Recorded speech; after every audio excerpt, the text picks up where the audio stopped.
ይስሐቅም ያዕቆብን ጠራው፣ ባረከው፣ እንዲህም ብሎ አዘዘው፣ ከካናን ሴቶች ልጆች ሚስትን አታግባ። ተነስታ ወደ እናት አባት ወደ ባትልኤል ቤት ወደ ሁለት ወንዞች መካከል ከዚህም ከእናትህ ከላባ ሴቶች ልጆች ሚስትን አግባ። ሁሉን የሚችል አምላኬ ለብዙ ሕዝብ እንድትሆን ይባርክ፣ ያብዛ። ስግደተኛ ሆነ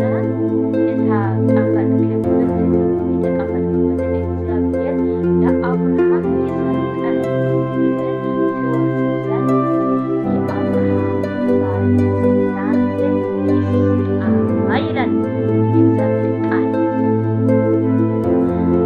ሰላም ለእናንተ ይሁን ውድ የቦጋለ ተከታታዮችና ተመልካቾች ቤተሰቦቼ ሰላም ብያችኋለሁ።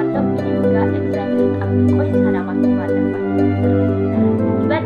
ባለንበት በሰላም ይባረክ። እዚህ መጽሐፍ ቅዱስ ላይ የእግዚአብሔር ቃል ሲናገር ዘፍጥረት ምዕራፍ 28 ከቁጥር 1 እናንተ ምዕራፉን ጨርሳችሁ ጋብዣለሁ ማለት ነው።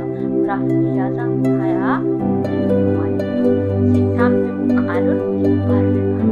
ሲታምኑ ቃሉ ራሱ በእናንተ ውስጥ የምታደርጉት ራሱ ማለት ክፉ ከውስጣችሁ እንድታወጡ መልካም ነገርን እንድትቀበሉ መልካም ነገርን ይዛችሁ እንድትጓዙ ያደርጋል፣ ይመራል ማለት ነው። ጌታ ኢየሱስ ይባል። እዚህ ጋር ስንመለከት ይስሐቅ ያዕቆብን ከካናን ሴቶች ልጆች ሚስት አታግባ አልሆንም። ስለዚህ ወደ አባትህ ወንድም ማለት የእናቱ ወንድም የያዕቆብ እናት ወንድም የላባ ቤት እንዲሄድ አዘዛ ወይም ሰደዳ ወይም እንዲሄድ ቃሉን ሰጠው። ማን? ይስሐቅ። በነገራችን ላይ ማለት ነው ያው ብዙዎች ታውቃላችሁ አብርሃም ይስሐቅን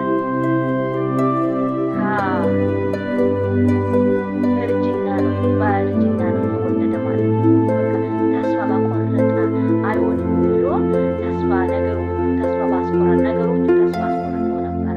ነገር ግን እግዚአብሔር አምላክ ተስፋ ሰጪ ነው። እንደገና ሰው ተስፋ በቆረጠ ነገር ላይ አብርሃም አይሆንም ሳራም አይሆንም ብሎ እነሱ በደመደመ ነገር ላይ እግዚአብሔር አምላክ የእሱን ብርታቱን ወይም የእሱን ኃይሉን የእሱን አቅሙን አሳይተዋል ማለት ነው። ጌታ ኢየሱስ ይባረክ።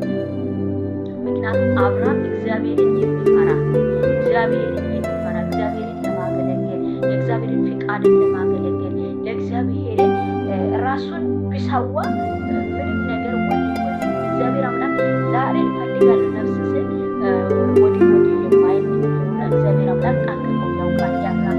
አብርሃምም እግዚአብሔር አምላክ የእግዚአብሔር ምስጢር የእግዚአብሔር እውነቱ እየገባ ነው ማለት ነው።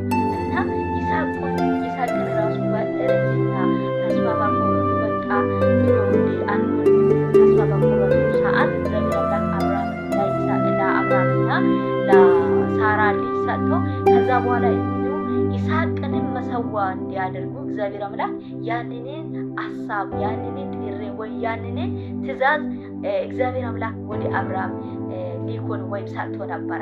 አብርሃምም ወደ ሳሄል ያንንን እግዚአብሔር አምላክ አድርግ ያለው ለምን እግዚአብሔር አምላክ እኔን ሊፈትን ነው አይደል?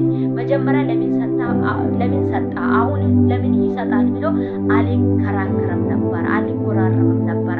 እግዚአብሔር አምላክ ሰጣ። ስለሰጠ ለእግዚአብሔር መስጣት ምን ይከብዳል? የሰጠ እሱ አይደል ብሎ ሰጪ እግዚአብሔር አምላክ እንደሆነ አብርሃም ጠንቅቆ ይመጣና ከዛ የመጣ ነው ይስሐቅ የአብርሃም ልጅ ማለት ነው። እና ይስሐቅም ደግሞ ከዛ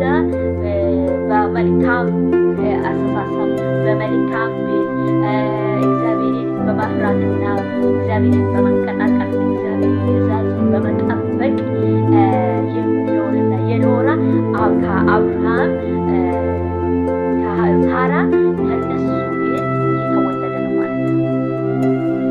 ከነሱ ጉልበት የወጣ ነው ይስሐቅ። እንደገና ደግሞ ያዕቆብም ከዛ ከይስሐቅ ጌታ ኢየሱስ ይባረክና እነሱ እጅ ለእጅ ተይዞ የእግዚአብሔርን ሐሳቡን እያገለገለ እየመራ የነበረ ማለት ነው። እና በየዛን ጊዜ እነሱ በዚህ ምድር ላይ ባገለገሉ በዚህ ምድር ላይ በነበሩ ሰዓት እግዚአብሔርን እያገለገሉ የነበረ በሌላ ነገር ጊዜውን ሳያባክኑ በሌላ ነገር ጊዜውን ሳይሰጡ እግዚአብሔር አምላክ ሂድ ባለበት መንገድ እየሄደው አድርግ የሚለውን እያደረገው አታድርግ የሚለውን እየተዋ የሚኖሩ የእግዚአብሔር ብላቴኖች ነበሩ ማለት ነው። ጌታ ኢየሱስ ይባረክ። ይስሐቅ ደግሞ ያዕቆብ ከካናን ሴት ማግባት አስፈልግና በእናት በአባት በላባ ለእናቱ ላባ ለያዕቆብ እናት ወንድሙ ማለት ነው እና ካጎቱ ቤት ሄደህ ሚስት እዛ ታገባለህ ብሎ ሰደደ ወይ እንዲሄድ አዘዘ ማለት ነው። ያዕቆብም ይህንን ቃሉን ተጠቅሞ ወይ አባቱን ትእዛዝ የእናቱን ትእዛዝን የእናቱን ቃልን የሚሰማ ነው። በእርግጥ በዚህ ምዕራፍ ላይ ያዕቆብ አታላይ እንደሆነ ይናገራል። በብዙ መንገድ አታልሏል። ነገር ግን እግዚአብሔርን በጣም ይወደዋል። በዛ ላይ ከእግዚአብሔር ጋር ይነጋገር ነበር። እግዚአብሔር አምላካችን ይባረክ እና ያዕቆብ ደግሞ ይስሐቅ በዛ ሄደ ከዛ ከካናን ሴቶች ሚስትን ታገባለህ ብሎ ያዕቆብ በሰደደው ሰዓት ያዕቆብ ያንን ቃል ተከትሎ ወይም ተቀብሎ እንደሰደደ ወይም እንደሄደ እየሄደ ያለ እናንተ ምዕራፉን ጨርሳችሁ ታገኛላችሁ ማለት እየሄደ ያለ ባለው ሰዓት ፀሐዩ እንደጠለቀው ከዛ እንደመሸው ፀሐዩ እንደጠለቀው በዛን ሰዓት ያዕቆብ ደግሞ ድንጋዩን አምጥቶ በፊቱ አምጥቶ ድንጋዩን አንተርስሶ እንደተኛው የእግዚአብሔር ቃል ይናገራል። በተኛበት ሕልሙን ማየት ጀመረ። ኢየሱስ ለዘለነችና ሕልም ያለ ሰው መፍትሄ ያጣል። ዛሬ የቃሉ ርዕስ ሕልም ያለ ሰው መፍትሄ ያጣል። ምክንያቱም ሕልም ያለ ሰው እግዚአብሔርን ድምፅን የሚሰማ ሰው የአባቱን የእናቱን ትእዛዝን የሚጠብቅ የአባቱን እናቱን አባቱን የሚያከብር እግዚአብሔርን የሚያከብር ከእግዚአብሔር ጋር የሚጠባበቅ የእግዚአብሔርን ድምፅ የሚሰማ በመንገድ ላይ አይቀርም። ወጀቡ ቢበዛ መከራ ቢበዛ ማጣቱ ቢበዛ መገፋቱ ቢበዛ በዛ ወጀብ ላይ በዛ መከራ ላይ በዛ መገፋት ላይ አይወድቅም ማለት ነው። ምክንያቱም ቃል አለ የእግዚአብሔር ቃል እናቱን አባቱን አክብር ይላል። እናትና አባቱን ያክበረ ልጅ ያክበረ ሰው እድሜ ይረዝማል። የእግዚአብሔር ቃል ይናገራል።